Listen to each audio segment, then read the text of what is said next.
Fourth जो important चीज है, important area is your intellectual health. Intellectual health मतलब क्या मालूम है? कितने लोग के घर पे छोटे बच्चे, मे बी 5 साल 6 साल 8 साल के नीचे, आपने वो बच्चे को ध्यान से देखा है? उसको हर चीज में क्यूरियोसिटी होता है।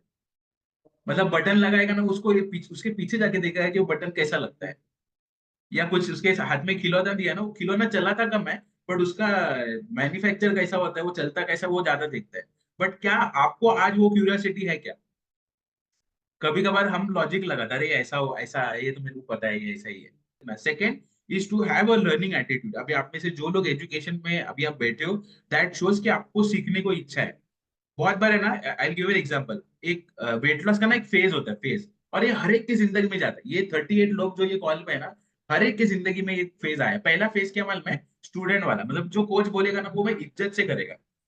मतलब कोच को रिमाइंडर का भी गरज नहीं पड़ता, वो सामने से बोलेगा, अरे सर मेरा वजन कम हुआ है, सर मैंने ये खाया वो खाया। फिर एक फेज आता है जिसमें ना थोड़ा सा एब्सेंस होता है, मतलब ये मिसिंग होता है कि नहीं, कभी कभार। फिर कोच पूछेगा, अरे क्या हुआ आज, फोटो नहीं भेजा? फिर आप बोले, अरे नहीं मैंने ना थोड़ा गड़बड़ किया इसके लिए। फिर धीरे धीरे ना ये झूठ छुपने लगता है कि नहीं नहीं नहीं, मैं एकदम बराबर किया, सब बराबर था सर। सर फिर कोच बोलेगा, अरे ऐसा कैसे? नहीं नहीं, मेरे को नहीं पता, मशीन में प्रॉब्लम है, मैं तो सब किया। फिर एक फेज आता है जिसमें ना कोच मैसेज करेगा ना, रिप्लाई भी नहीं आता है। और उनको ना एक बीमारी होता है, आई के बीमारी। कितने लोगों को पता है बीमारी के बारे में? आई के का फुल फॉर्म है आई नो एवरीथिंग। अरे अभी तो मैंने 10 किलो कम किया ना, तो अभी तो आने वाला 10 भी मैं आराम से कर सकते हैं, मेरे को गरज नहीं है।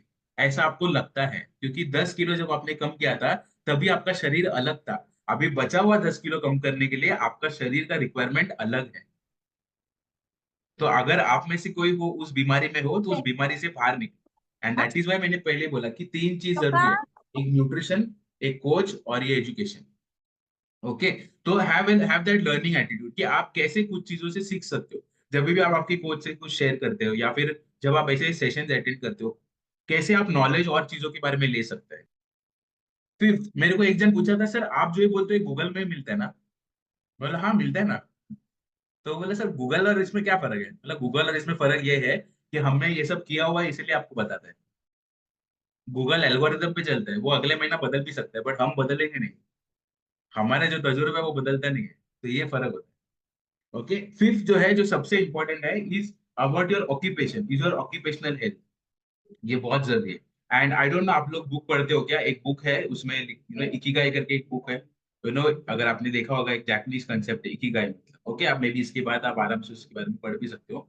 ये बहुत जरूरी है कि आप जो भी चीज कर रहे हो, उस चीज में आप खुश हो क्या। ये बहुत इंपॉर्टेंट चीज है। और वो जो भी चीज कर रहे हो, उससे आपको और किसी किसी को, किसी ना किसी को उसका कुछ यूज हो रहेगा या काम हो रहेगा। बहुत बार मैं आजकल मेरे दोस्त लोग के साथ बोलता है, अरे यार काम इतना है ना, मेरे को समझ में नहीं आता है, पगार मिल रहा है इसके लिए काम कर रहा है, ये सोच है क्या? ये क्वेश्चन करना खुद को, कि पगार मिल रहा है इसके लिए काम कर रहे हैं, काम में कुछ मजा नहीं है। ठीक है, मंथ के एंड में पगार आ रहा है इसके लिए काम कर रहे हैं, is this the reason that you are working? If that is the reason, maybe you will enjoy for a longer certain time, but बाद में आपको उस चीज भी बोर होगा। और आपका एक आदत होएगा कि कुछ कुछ भी चीजों से आपको बोर होता है।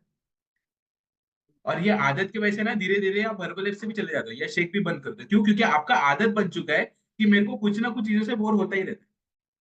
ये आपका साइकोलॉजी बन जाता है। तो ये चेक करो कि जो भी आपका प्रोफेशन है, जो भी आपका ऑक्यूपेशन है, are you enjoying? If you ask me, I enjoy my profession. मेरे लिए, मतलब मेरे लिए अगर भगवान ने एक चीज दिया रहेगा ना, अच्छा चीज, वो हर्बल न्यूट्रिशन है। और हर्बल न्यूट्रिशन में वेलनेस कोच भी बनना। क्यों? क्योंकि आज मैं मेरे फैमिली को टाइम देता है, मेरे हेल्थ के ऊपर ध्यान देता है। मेरे जो वाइफ है, मेरे जो फैमिली, उसके साथ टाइम स्पेंड कर सकता हूँ, ट्रैवल कर सकता हूँ। ओके, अच्छा खासा इनकम भी आ जाता है। And I can help people. मैं जो भी काम कर रहा हूँ, उससे किसी ना किसी को फायदा हो रहा है, या किसी ना किसी को मदद हो रहा है। And that is why I love my profession. तो क्या आपके जबान पे लैंग्वेज आता है कि do you love your profession? And बहुत बार आपका ऑक्यूपेशन या आपका प्रोफेशन कैसा है, उसके ऊपर भी डिपेंड करता है कि उसके वजह से भी आपके हेल्थ के ऊपर बहुत फर्क पड़ सकता है। मे बी फॉर समबडी आपका ट्रैवलिंग ज्यादा है, या नाइट से, of course we don't recommend कि आप जॉब स्विच करो। You can any time become a wellness coach, that is a different thing. But we will not tell you कि आप नाइट शिफ्ट करो तो डे शिफ्ट में job में जाओ। बट क्या आपको खुशी दे रहा है? Is that making you happy? That is what is more important. Okay, तो ये हो गया फिफ्थ। सिक्स जो है सबसे जरूरी है, is also your financial health. How do you think about your finances? That effects your health also. आप आपकी फाइनेंस के बारे में क्या सोचते हो, कैसे सोचते हो, वो भी हेल्थ पे फर्क पड़ता है। एंड ये एक सैड चीज है कि बचपन से, मतलब बचपन से स्कूल में हमें किसी ने भी ये नहीं सिखाया है, पहली बात तो हेल्दी क्यों रहना है।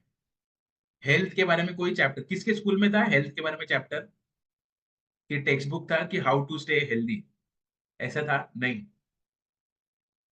बराबर, तो ये पहले से हमें नहीं सिखाया। या ऐसा कोई टेक्स्ट बुक था कि हाउ टू सेव मनी, ऐसा कोई टेक्स्ट बुक देखा है स्कूल में? आज एनसीईआरटी की बुक में भी नहीं आता है how to save money, right? तो ये चीजें ना हमें पहले से कभी सिखाया नहीं है, किसी ने बताया नहीं है। टैक्स के बारे में तब समझते जब आदमी नौकरी करता है, बट नौकरी करने के पहले पता होना चाहिए ना टैक्स क्या होता है। बराबर, तो फाइनेंशियल हेल्थ, कितने लोगों का फाइन एक बजट है अपने हेल्थ के लिए कि जो भी हो मेरे हेल्थ के लिए मैं इतना अमाउंट इन्वेस्ट करूंगा। क्या आप सभी लोग के पास मेडिक्लेम है? मतलब बीमार पड़ने के बाद पॉकेट को खर्चा नहीं होना चाहिए बोल के मेडिक्लेम भरते हैं कि नहीं? कितने लोग के पास इंश्योरेंस है, टर्म इंश्योरेंस है कि कल मेरा कुछ हो गया और ऊपर चला गया तो मेरे बीवी को या पति को 1 करोड़ मिलना चाहिए, है टर्म इंश्योरेंस किसी ना किसी का? मतलब हमारे जिंदगी में सबसे खराब क्या हो सकता है उसके लिए तैयार रहते हैं हम, है कि नहीं? बट उस जिंदगी को अच्छी तरीके से जीने के लिए हेल्थ कैसे मेंटेन कर सकते हैं उसका बजट नहीं होता है। तो ये मेरा सजेशन है कि हैव अ हेल्थ बजट, अपने हेल्थ के लिए एक बजट रखें, may be 5,000 10,000 which ever is possible, have an health budget. Second thing, do not ever ever ever ever कर्ज योर प्रोफेशन। ये बहुत लोग को मैंने देखा है कि उनको आदत होता है कि अरे यार मेरे नौकरी है ना ऐसा है, मेरे नौकरी है ना वैसा है, मेरा ऐसा है वैसा है, ठीक है कुछ नहीं है ना, बदल सकता है। बट अगर जिस जगह पे आपको पैसा आ रहा है उस जगह को अगर आप गाली दोगे तो ना हेल्थ अच्छा होता है, ना पैसा आता है, ना आप खुश रहोगे। ठीक है, it's okay that you are not happy in a profession, it's okay that you can change, आप पढ़ सकते हो, आप नॉलेज ले सकते हो, आप चेंज कर सकते हो। बट बहुत बार लोगों को मैंने सुना है कि अरे यार काम बहुत है लेकिन पगार नहीं मिलता है, पगार इतनी सही होता है। बट ये सोचो कि आपके हाथ में पगार आता है, इंडिया में ऐसे बहुत सारे लोग हैं जिसके हाथ में पगार भी नहीं आता, they do not have money to even eat food, you have money to eat nutrition. सोचो, आप न्यूट्रिशन के साथ खाना भी खाते हो, right? So you are most lucky than any other thing. So do not curse your profession. Whatever profession it is great. Can you change? Absolutely, you can change. If you are not happy, can you change? 100%. But वो आपके ऊपर